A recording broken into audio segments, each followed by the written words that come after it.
జగన్ ఎప్పుడు ఏ నిర్ణయం తీసుకుంటారో సొంత పార్టీ నేతలకు సైతం అంతుచిక్కడం లేదా? షాక్లు ఇవ్వడం ఆయనకు కొత్త కాదు, కానీ షాక్లు తినడం జగన్ ఎమ్మెల్యేలకు కొత్తగా మారుతోందా? అధినేత ఆలోచనలతో కొందరు సంతృప్తిగా ఉంటే మరికొందరు అసంతృప్తితో రగిలిపోతున్నారా? గుంటూరు ఎమ్మెల్యేల్లో గుబులు ఎక్కువవుతోందా?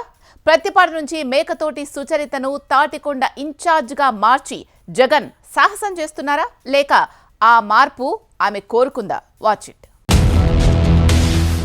సొంత పార్టీ నేతలకు అంతుచిక్కని అధినేత ఆలోచనలు. అధినేత నిర్ణయాలతో కొందరు సంతృప్తిగా ఉంటే మరికొందరిలో కనిపిస్తున్న అసంతృప్తి. ప్రతిపాడు నుంచి తాడికొండ ఇన్ఛార్జిగా సుచరిత మార్పు.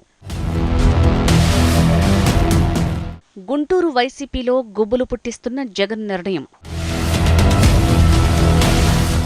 వచ్చే ఎన్నికల్లో గెలుపే లక్ష్యంగా ఏపీ సీఎం జగన్మోహన్ రెడ్డి ముందు జాగ్రత్త చర్యలకు దిగినట్టు తెలుస్తోంది.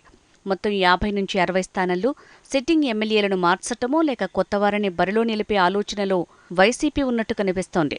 ఈ నేపథ్యంలోనే గుంటూరు జిల్లాకు చెందిన మాజీ హోంమంత్రి మేకతోటి సుచరిత విషయంలో వైసీపీ అధినేత జగన్ తీసుకున్నది సాహసోపేతమైన నిర్ణయమని రాజకీయ విశ్లేషకులు అభిప్రాయపడుతున్నారు. నియోజకవర్గ ఇన్ఛార్జీలను మార్చిన క్రమంలో ప్రతిపాడు ఎమ్మెల్యేగా ఉన్న సుచరితను తాడికొండ ఇన్ఛార్జిగా నియమించారు. అయితే ఎస్సీ రిజర్వ్డ్ నియోజకవర్గమైన ప్రతిపాడు నుంచి మేకతోటి సుచరిత 3 సార్లు ఎమ్మెల్యేగా ఎన్నికయ్యారు. కానీ వచ్చే ఎన్నికల్లో తాడికొండ నుంచి బరిలో నిలిచే అవకాశాలు కనిపిస్తున్నాయి. 3 సార్లు ఎమ్మెల్యేగా గెలిచిన స్థానం నుంచి తాడికొండ లాంటి ప్రత్యేక నియోజకవర్గానికి సుచరితను మార్చడం చాలా సాహసంతో తీసుకున్న నిర్ణయమే అంటున్నారు సొంత పార్టీ నేతలు కూడా. ఎందుకంటే తాడికొండ నియోజకవర్గం అమరావతి పరిధిలో ఉంది.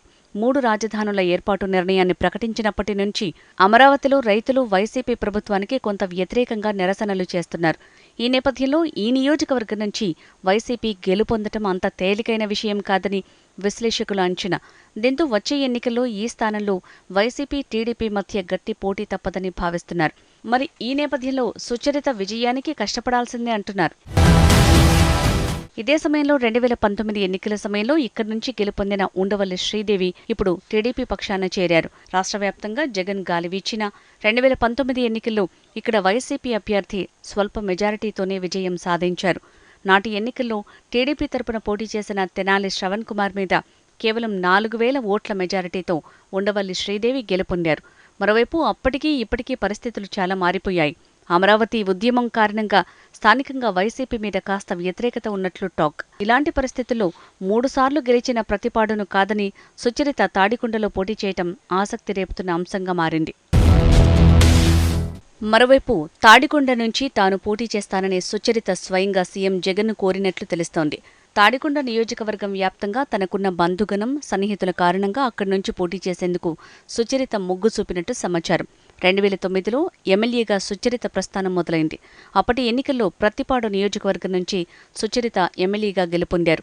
అనంతరం 2011లో వైఎస్ జగన్ స్థాపించిన వైసీపీలో చేరారు. 2012లో ప్రతిపాడులో జరిగిన ఉప ఎన్నికల్లో మరోసారి ఎమ్మెల్యేగా గెలిచిన సుచరిత 2014 ఎన్నికల్లో మాత్రం ఓటమి పాలయ్యారు. ఆ తర్వాత 2019లో వైసీపీ నుంచి మరోసారి ఎమ్మెల్యేగా ఎన్నికయ్యారు. వైఎస్ జగన్ మంత్రివర్గంలో కీలకమైన హోంశాఖ బాధ్యతలు నిర్వహించారు. మొత్తానికి జగన్ టార్గెట్ వై నాట్ 175. దీనికోసమే ఆయన సామాజిక న్యాయం అనే కోణంలో ముందుకు వెళ్తున్నట్టు తెలుస్తోంది. మరి ఇది జగన్ టీంకి పరీక్ష పెడుతుందా లేక భారీ విజయాన్ని తెచ్చిపెడుతుందో చూడాలి.